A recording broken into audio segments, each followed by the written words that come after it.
Oke, saya buka saja perkuliahannya. Bismillahirrahmanirrahim. Assalamualaikum warahmatullahi wabarakatuh. Waalaikumsalam warahmatullahi wabarakatuh. Terdengar jelas suara saya atau ada gangguan? Jelas, Pak. Hah?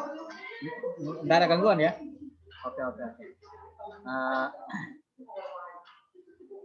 Oke.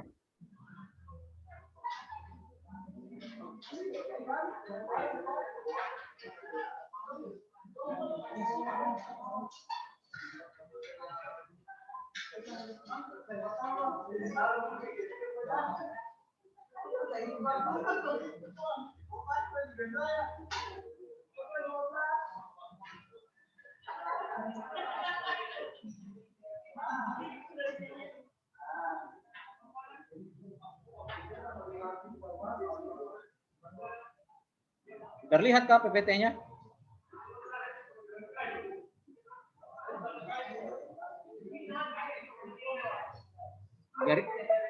Tunggu ya, jaringan kayaknya. Masih hitam.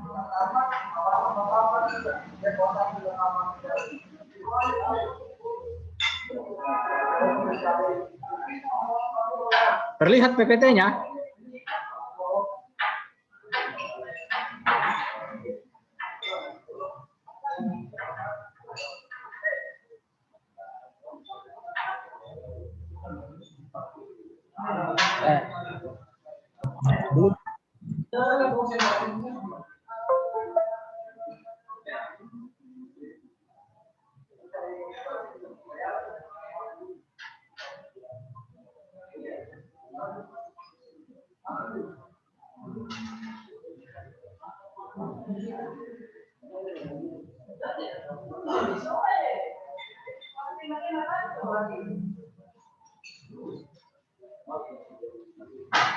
Tunggu ya, jaringan nih nggak bagus.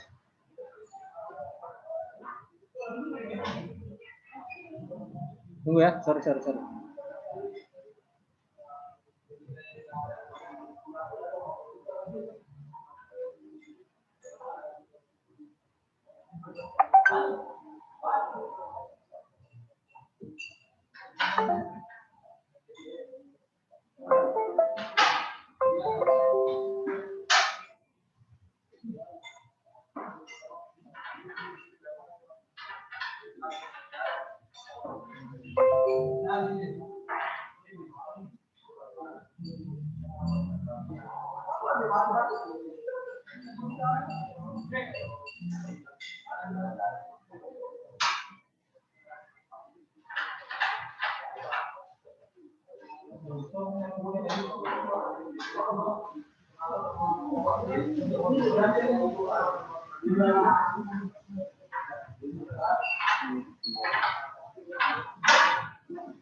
Tunggu ya, jaringan tadi nggak bagus.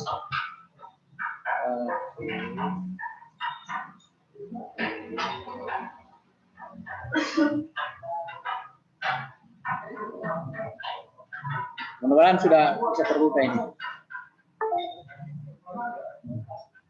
Sudah terlihat kan?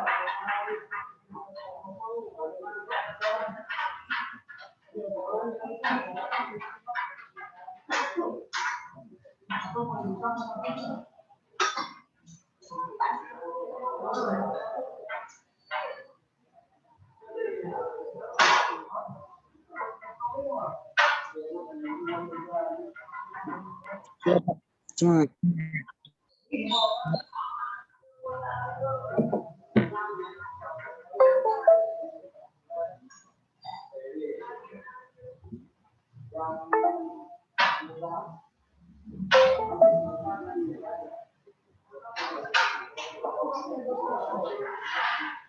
Ini ya kontrak kuliahnya ya, yang kita bahas kemarin ya.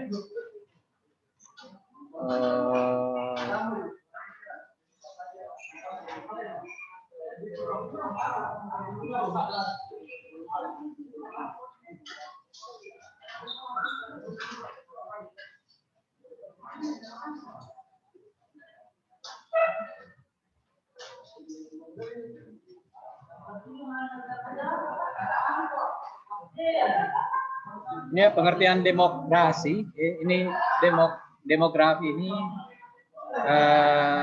berasal dari bahasa Yunani. Demos artinya penduduk atau masyarakat. Kemudian grafein itu menulis. Jadi ilmu tentang demografi yaitu ilmu tentang mengenal jumlah, struktur dan perkembangan. Ini kemudian tujuan dan penggunaan demografi. Pertama, mempelajari kuantitas dan distribusi penduduk dalam suatu daerah tertentu.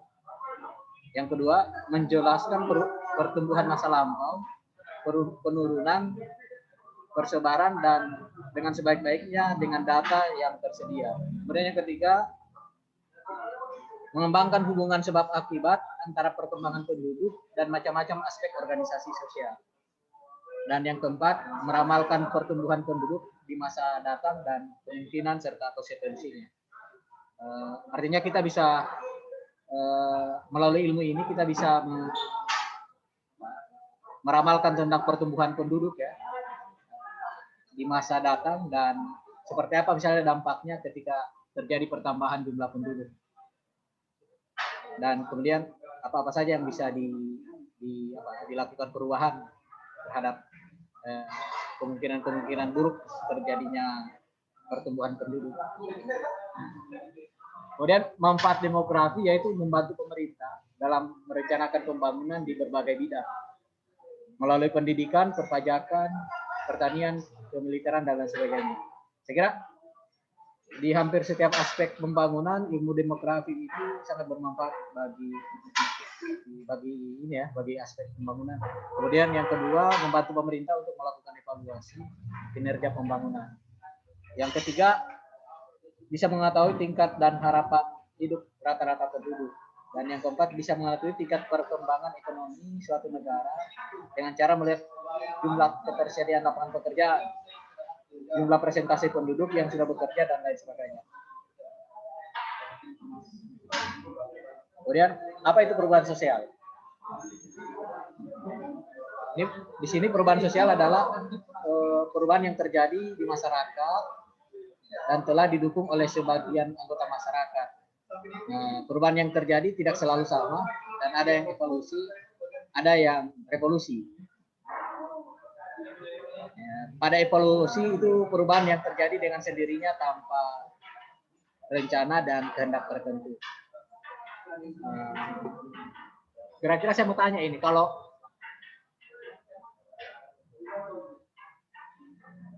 demo 212 lalu itu apa itu? Evolusi atau revolusi itu?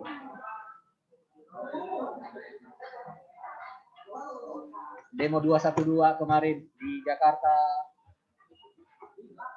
atau demo kemarin Omnibus Law itu termasuk revolusi atau evolusi itu?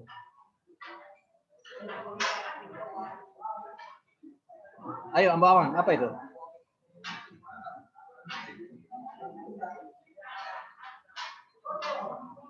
Akbar, Stefanus Ari. Kira-kira menurut Anda evolusi dan atau revolusi itu? Revolusi Pak. Ya. Coba dikeraskan suaranya. Sambil jalan ya. Nanti dijawab saja sebentar.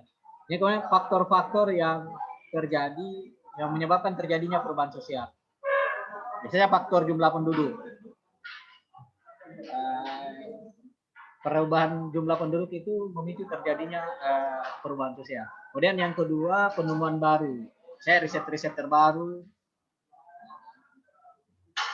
Terutama ini gadget ya, itu memicu itu perubahan perilaku sosial.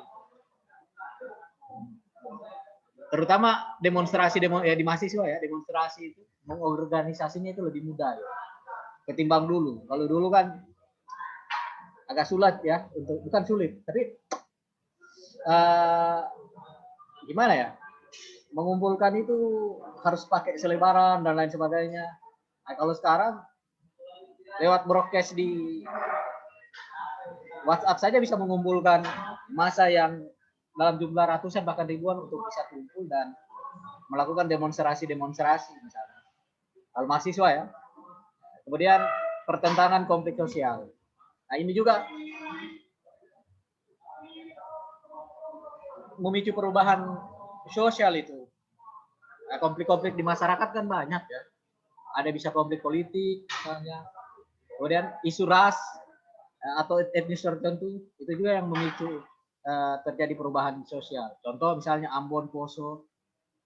Kalau konflik suku dan ras itu kan di Sampit ya, di Kalimantan Timur, antara suku Dayak dengan suku Madura. Kemudian di Papua antara suku asli Papua dengan pendatang, yaitu konflik-konflik yang memicu terjadi perubahan sosial. Kemudian pemberontakan atau revolusi. Contohnya itu nggak jauh-jauh kalau pemberontakan itu. Contoh di Aceh, GAM kan, di Papua itu OPM, Organisasi Papua Merdeka. Ini faktor eksternal ini. Ini contoh lingkungan fisik yang ada di sekitar manusia, misalnya bencana alam, perkembangan ilmu pengetahuan. Sekarang kan zamannya 4.0. Ini sudah bukan 4.0, ini sudah memasuki society 5.0. Jadi lebih apa ya? Ini lebih bersahabat dibanding 4.0 ini. Society 5.0. Ini upaya untuk mendekatkan teknologi dengan manusia begitu. Itu zamannya society 5.0. Kemudian yang kedua pengetahuan dan teknologi, perkembangan komunikasi dan lain sebagainya. Nah, ini kan contoh dulu misalnya ambang-ambang kalau di zamannya saya kan, dulu kalau misalnya suka sama cewek melalui surat cinta. Kalau sekarang kan cukup DM di WhatsApp begitu atau DM di Facebook. Kemudian bisa video call atau lewat Zoom kan, kalau interaksinya dan lain sebagainya. Kalau dulu kan harus lewat surat menyurat, korespondensi kan. Itu contoh yang lebih simpel ya tentang perubahan itu. Kemudian ini faktor-faktor yang mendorong proses perubahan sosial. Contoh, kontak dengan kebudayaan lain.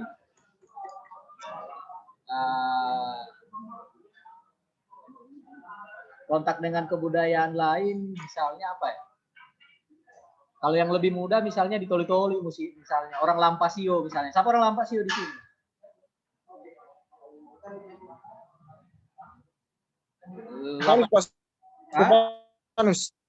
Stefanus. Orang Lampasio kan banyak suku di Lampasio itu. Ada orang Bali, ada orang Jawa, orang transmigran kan, ada orang Lombok, kemudian ada orang Bugis, ada orang Sanger dan lain sebagainya. Jadi melalui interaksi budaya itu memicu perubahan sosial itu. Contoh lebih mudah lagi di Toli-Toli kan, khususnya di kota misalnya. Itu kan sampai bahasa asli, bahasa daerah kan tidak lagi digunakan begitu. Orang kan lebih suka bahasa Indonesia, kemudian artinya logat yang lebih disukai anak muda itu logat Manado. Padahal Toli-Toli punya logat tersendiri itu. Nah, logat Toli-Toli itu muncul ketika kita misalnya jalan ke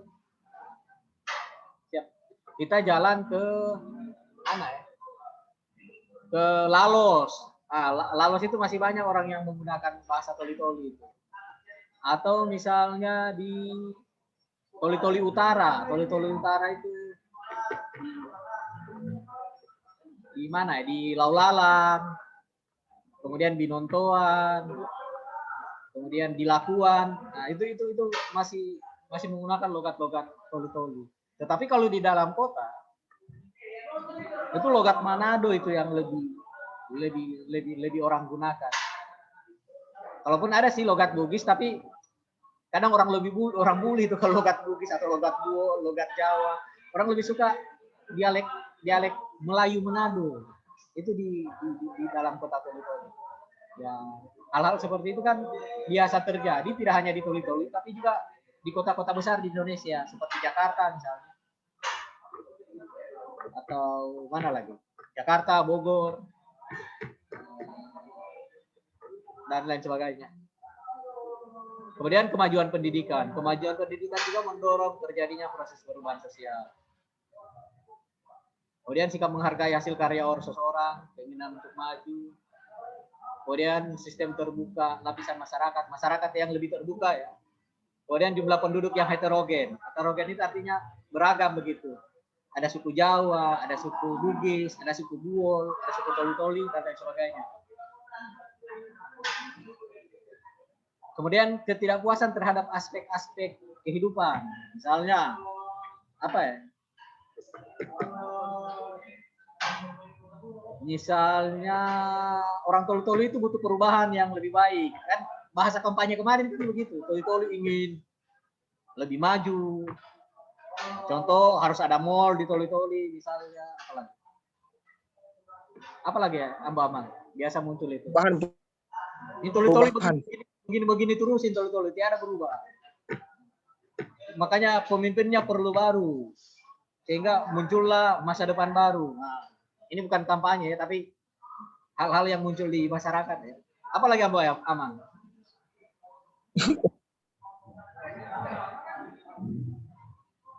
Kemudian apa ya? Nilai bahwa manusia harus senantiasa berusaha untuk memperbaiki kehidupannya. Ini orang ganteng ini. Baru muncul saya lihat, siapa? Keren lagi gayanya ini, pakai alma mater. Siapa? Rizky Rinaldi. Habis perawatan dia ini, makanya lambat masuk ini. Cowok-cowok metroseksual.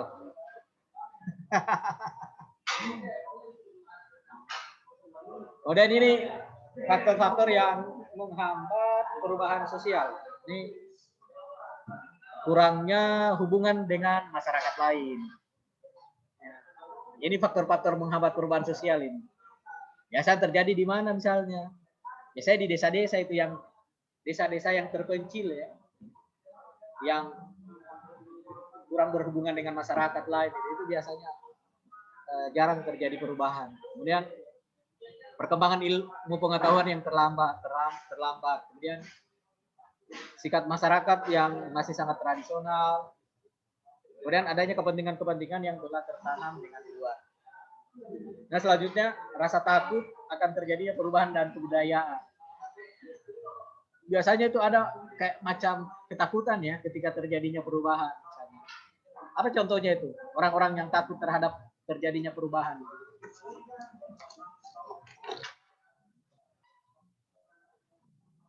Ini sikap tertutup terhadap pengembangan hal-hal yang baru, adat atau kebiasaan, hambatan-hambatan yang bersifat ideologis. Itu bersifat ideologis misalnya pemahaman-pemahaman tertentu. Misalnya yang melarang, sehingga susah untuk berubah itu di suatu masyarakat. Contohnya apa itu? Di desa-desa itu. Coba Bu Amang, apa sesuatu yang katanya pamali atau dilarang? Apa itu? Kebiasaan-kebiasaan masyarakat itu. Kayak Pak, ada istiadatnya Pak. Nah, Masyarakat. Nah, coba contoh di kampungnya Bu Amang, apa itu? Kebiasaan masyarakat.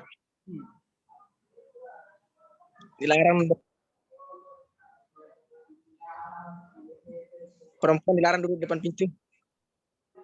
Perempuan apa dilarang apa?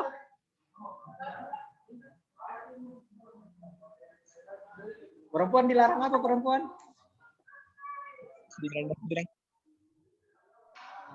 Duduk di depan pintu. Oh, duduk di depan makan pintu. Di depan pintu juga Nah, apa itu? Apa itu? Banyak sih. Apa itu? Apa itu? Kenapa sampai dilarang? Apa alasannya kata? pamali itu dilarang di depan pintu, dilarang makan di depan pintu. Apa itu? Supaya apa? Kata katanya bedanya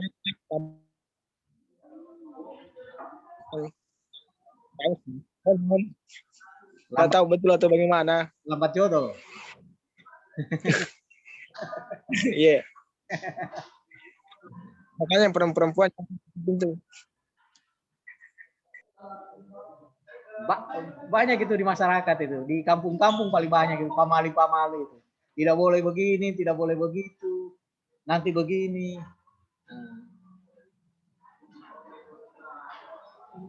Kemudian yang terakhir, nilai bahwa hidup ini pada hakikatnya tidak dapat diperbaiki. Nah, ini saya mau kasih tugas ya untuk makalah. Ini kalian berapa orang? 9 Pak. Ada 10 sebenarnya, ada juga program. Oke. Berarti ini kan ada 4 ya. Berarti 2-2 ya. Saya yang bagi atau kalian yang bagi? Coba chat nama Kita Pak yang bagi Pak, biar adil. Kenapa? Saya yang bagi. Kalau saya yang bagi, Kita yang bagi. Chat namanya kalian di grup itu, di Zoom meeting. Oh ya. Coba chat ya.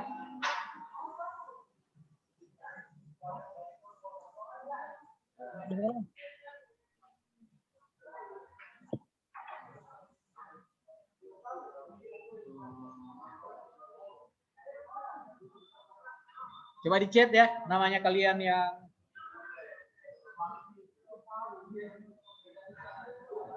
mahasiswa yang program ya. Diisi absennya ya. Ini kalau yang belum hadir ya, saya ingatkan kembali seperti yang pertemuan sebelumnya. Kalian hanya punya jatah 3 kali tidak hadir dalam perkuliahan ini. Artinya itu 15% diberikan kebebasan untuk tidak hadir. Entah itu izin dan lain sebagainya. Lewat dari 3 kali pertemuan, itu artinya sama dengan kalian tidak hadir ujian mid, final. Itu artinya bahwa dengan sendirinya kalian membatalkan perkuliahannya kalian. Lewat dari 3 kali pertemuan tidak hadir. Jadi bagi yang tidak hadir minggu lalu ya, hari ini tidak hadir, itu dia sudah 2 kali pertemuan tidak hadir. Artinya ini bukan aturan yang saya buat, tapi itu adalah dari Kementerian Riset Dikti. Jadi secara nasional itu berlaku di semua universitas manapun di Indonesia, baik dia universitas negeri atau universitas swasta.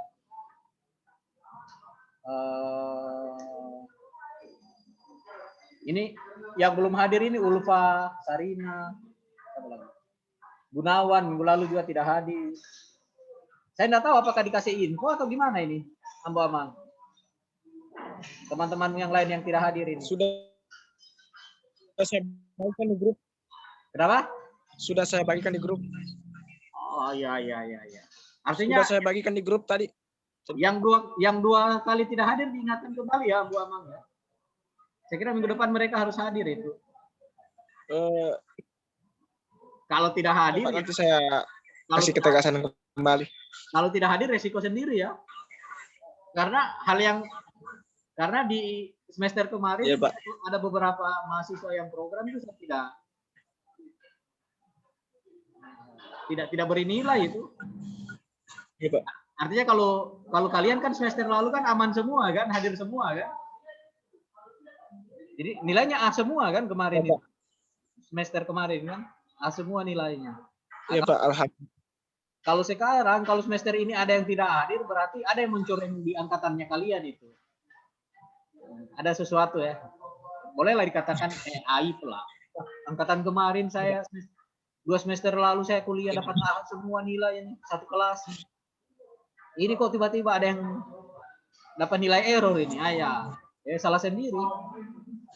Artinya bahwa Nah, tanggung jawab itu bukan di saya, tapi di kalian. Kita kan sudah mengingatkan itu untuk hadir minimal 3 kali pertemuan tidak hadir atau 15% pertemuan ya tidak hadir.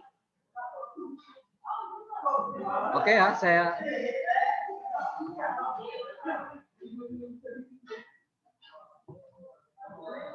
dicatat ya, Ambo Amang. Nanti dibagikan ya ke saya, dicatat kemudian dibagikan ke saya.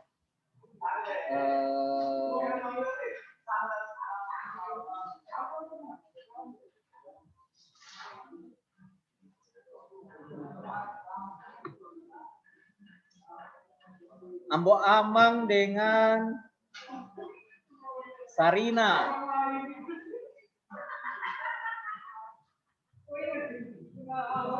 Ambo Amang dengan Sarina itu kelompok 1 ya. Kelompok 2 Muhammad Akbar dengan Ulfa.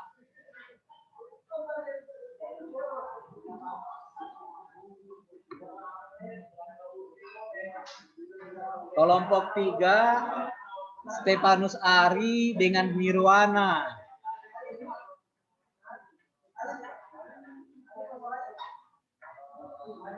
Kelompok 4 Surya Dharma Rizky Rinaldi. Ya Pak, ya Pak, siap ya Pak. Surya Dharma, Rizky Rinaldi, siapa lagi ya? Siapa lagi yang belum ada? Sarina Pak, Sarina Pak. Siapa? Gunawan. Gunawan. Gunawan dimasukkan ke kelompok berapa? Saya yang tanya kalian ini. Kan sudah lengkap ya 4 kelompok. Yang ada namanya. Kalian yang pilih. Gunawan dimasukkan di kelompok berapa? Sama dengan kalian pilih Kelompok dengan saya Pak. Pilih pacar ini. Saya yang pilihkan pacar buat kalian.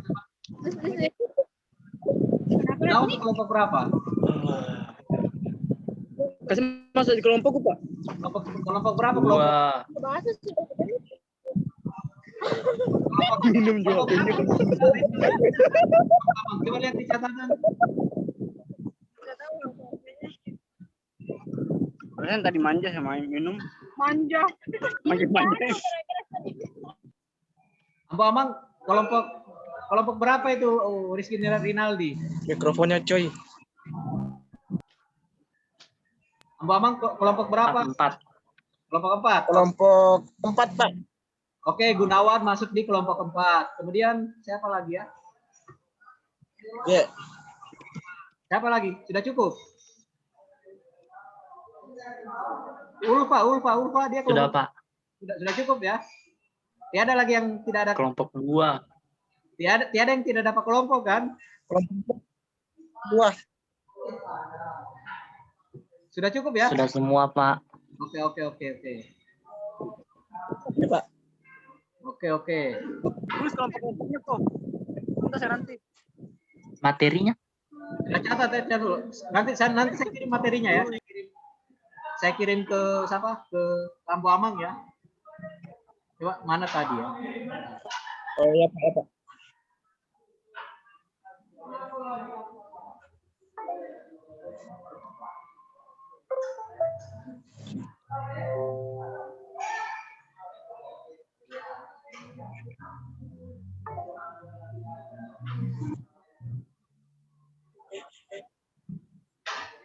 Oh, ini Stefanus berdatang.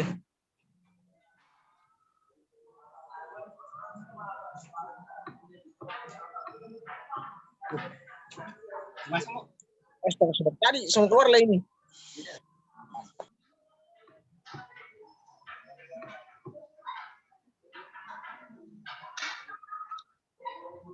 Catat ya.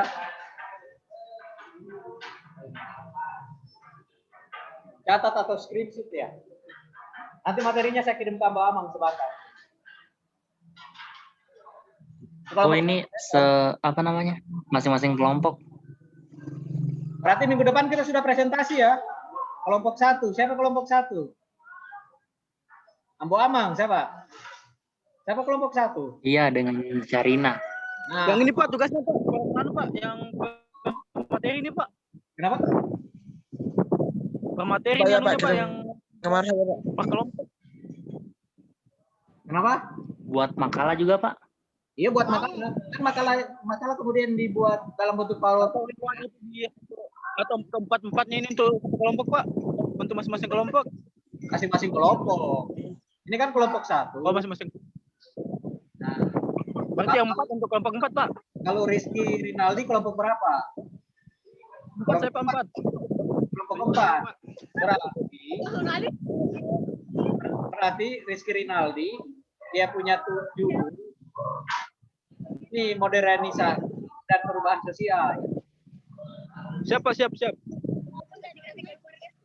Untuk kelompok 1 ini ya, konsep ukuran fertilitas dan perubahan sosial. Kelompok 2, revolusi Ya. perubahan sosial. Juga. Kemudian kelompok 2, komposisi penduduk dan perubahan sosial. Silakan di screenshot. Untuk kelompok pertama, Ambo Amang dan Sarina ya. Buat makalah.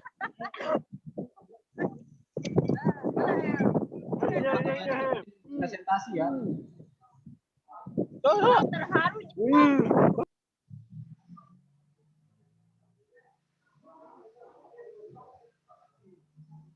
Oke, mana Ambo Amang ini?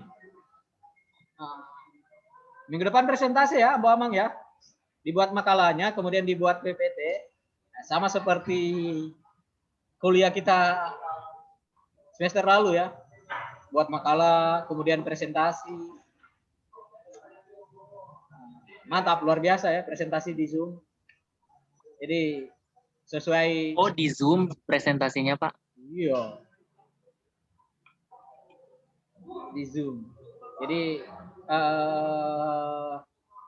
sudah ada kuota itu, kuota apa? Gratis apa? Sudah ada itu. Saya lihat di Facebooknya Universitas Tadulako, saya lihat itu sudah apa? Informasi saya lihat itu. Kuota apa? Kuota gratis ya. Kuota bantuan untuk mahasiswa itu, bantuan pulsa dengan syarat-syarat berlaku ya. Yang saya tahu itu syarat-syaratnya apa? Dia terdata sebagai mahasiswa. Ya. Ini kalian ini terdata kan sebagai mahasiswa ini? Terdata kan? Kalau tidak terdata sebagai mahasiswa itu bahaya, tidak dapat kuota gratis. Jadi dipersiapkan. Ini bilang tidak terdata. Minggu depan ya untuk presentasi di Zoom ya. Silakan mau bergaya seganteng mungkin, sekeren mungkin seperti kalau Ambo Amang kan dia biasa seperti Deddy Corbuzier itu, dia pakai headset. Jadi seperti dia punya podcast sendiri dia ini, acara talk sendiri melalui akun YouTube ya. Luar biasa Bu. Dia pintar, dia memanfaatkan momen-momen tertentu untuk bergaya style ya. Berbahagia Pak. Berbahagia. Oke, dipersiapkan baik-baik makalahnya, PPT-nya. Minggu depan kita presentasi. Melalui Zoom ya. Oke, semangat. Mohon maaf tadi atas keterlambatan saya ya. Mohon maaf, saya di Palu ini, bukan di Palu, jadi agak lambat. Cari warkop dulu baru bisa ngajak. Oke, begitu saja ya. Sampai jumpa minggu depan. Dipersiapkan yang baik mengalami. Oke, assalamualaikum warahmatullahi wabarakatuh. Absennya sudah isi. Waalaikumsalam warahmatullahi wabarakatuh. Saya keluar.